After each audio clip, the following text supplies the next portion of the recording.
Good evening. Welcome to the Face of Friday Night. Peter Kivazo, your host. A full table here. It is the day on which the police in Uganda are celebrating 107 years, actually. They say 100 plus years, but it is actually 107 years of their existence. It is a day, it's only yesterday, I think, that the new Prime Minister was sworn in. We've had a field day of, well, I don't know how the Mzungus would say this because the field day is a singular one. But we've had a memorable time doing the news around this event, in, out, and what surrounds the in and out. Of course, also there's been a lot of the loud silence from the side that was evicted from office. He had rather very loud silence from his desk. But yes, today with me on the panel, Charles Romshana from my extreme left. Welcome, Charles. The Almighty God is great. Right, alongside Charles, I have Richard Baguma. Welcome, Richard. Thank you very much. It's nice to be back. Yes, Richard was here earlier today doing a live show with the youth from the universities. And all the way from Karamoja. Yes, he has been in Karamoja lately. The last time we talked, he was within the precincts of Karamoja. He said he was. Well, he told me so. Oh, yeah. I want to believe him, if he's believable. Welcome, David. Why not? Thank you very much. It's always glad to be back here, but of course I missed the Friday shows. I was in Karamoja, in Turkana, Lodwar, and so forth, so catching up with issues about the Ateker networks, from Ethiopia, South Sudan, and Kenya and Uganda. And the Karamajong say, Ngai, Ngao Yeni. Yes, Ngao Yeni. I don't know. Okay, you're speaking Gujarati now. That must be Gujarati. I don't know. I don't know. Who knows? Viewers, the last time I discussed a subject very close to this was when Uganda was making half a century of independence. And we looked at a man of 50 years, the achievements of this man, and what they had put away. And I recall a statement made by one of the ladies, prominent politicians in this country, then not quite a politician, then a housewife to one of the politicians, that observed and said that if you do not have what my husband has by this age, then you have not been working. And I was thinking, well, that comment was directed at Chiza Besigye in 2001 or 2000 thereabouts during the campaigns by one of the ladies. I know that a certain Chinese entrepreneur has also said that if you're not a billionaire at 45, debunk, forget about it, just get closed, you won't be. And to this Chinese billionaire, it is even worse. He says there are so many things you've done wrong. You're guilty for not being. If at 45 you're not a billionaire, Charles, I don't know how old you are. I'm shy of 45 by a few strokes, and I doubt I'll be a billionaire. Certainly not a dollar billionaire by 45 unless I win a lottery, which I haven't bought.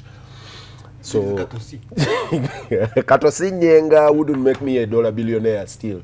Those roads are into $160 million. But Richard, I'll start with you. I'll start at the center of the table. The police force at 107 years.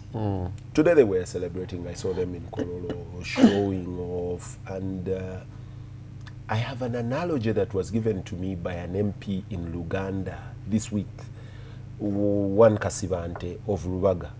And it was interesting. He says that during the Amin days, especially the latter years of Amin, when Amin deployed Fred Guedeko, I think he was Fred, or I don't remember the first name very well. Or the father of Fred. Yes, the father of Fred, the Guedeko, famous quote-unquote pilot. He says that Guedeko was actually a radio operator within the systems of the Army and the Air Force. So he was deployed into the Air Force. He learned to fly planes, and Amin would fly the Antonovs and the planes he had, and he would scare the earth out of Uganda. Everyone would say, be hit with awe and shock at Amin. But the opponents outside the borderlines of Uganda would see and say, which one is that? That is an Antonov. It can no longer fly in so many kilometers. It can no longer shoot this. It can no longer shoot this. And that was his demise. I saw power displayed in Kololo today. I don't know whether it was the Amin show of force, where the experts would say, oh my God, what is this they have? They are still displaying guns of the World War. To me, the lay person, it was a beautiful show. Richard, 107 years, the police in Uganda. The theme is they are moving from the colonial police to a military police. No. To a community police. Yes, it is Pulko that told me a military police. Oh, okay. I can see. I can see. Political policing. actually. I can see the strong influence of Pulko on the presenter. He's seated very next to me. So the presenter is developing Pulkoism. Yes, your observations and comments. Yeah, I first of all, I think you will allow me to congratulate the police force for being 100 plus. Because many institutions face institutional infanticide. So just by the fact that it has lived for a century in itself, they need to be congratulated. What option did they have? To die. Infanticide. Institutional infanticide. The second thing is that I do not want to begrudge anyone for going beyond 100. No, it's not their problem that I will probably not get there. So I don't want to begrudge them that. It's an achievement in that manner. I also want to say that there is a tendency amongst us, people who we say we are analysts or we are observers or we are whatever we call ourselves, commentators,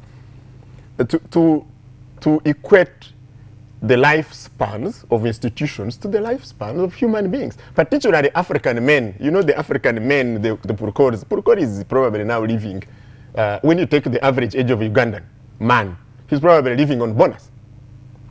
I am getting there. So we like to equate the length of life, the lifespan of institutions to the lifespan of human beings. I'm not sure that's a reasonable parameter for measurement. So we also need to look at it. Is a 100-year-old police force really old? In comparison to what? In comparison to which other? In comparison to which other police force? Because probably that would be the parameter for.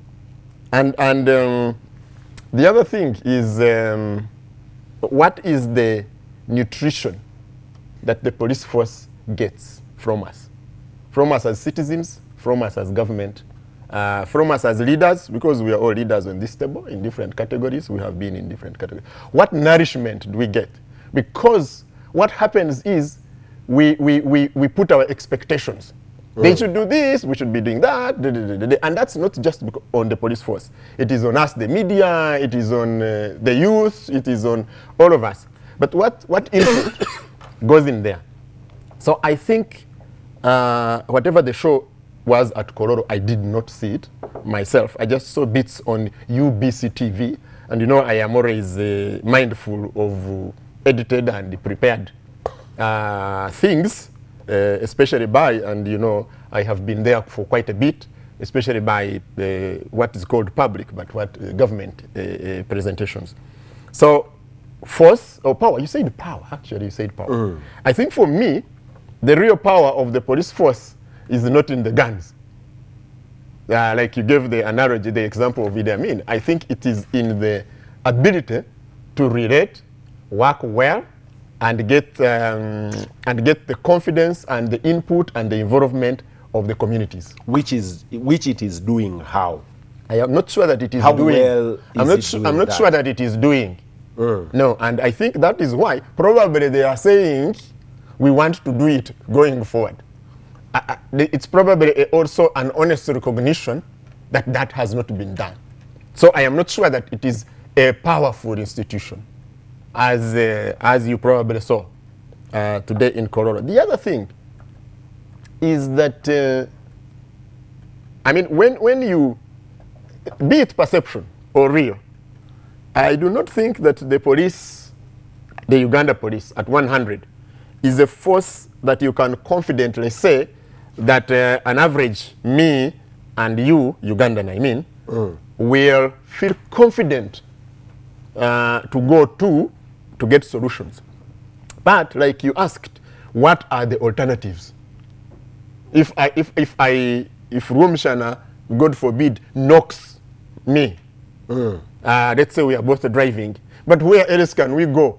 Because I will have to report, or he will report before me and say I was hit and run. So it's not because I have the confidence that I will get a solution, but it is that I have to do that. I don't have alternatives. I have had both nice and not very nice experiences with the police force. I would like, however, to be convinced, because now I am not, that going forward, we shall see an improvement from the what they call colonial approach. I don't think That is the power I'm talking oh, about. well, the one I'm seeing on screen. Yes. Well, I need to be convinced that that is called power. If I saw a policeman greeting nursery kids and assisting them to cross the road, I would have seen power of the police. Now, if I saw a police woman on the zebra crossing helping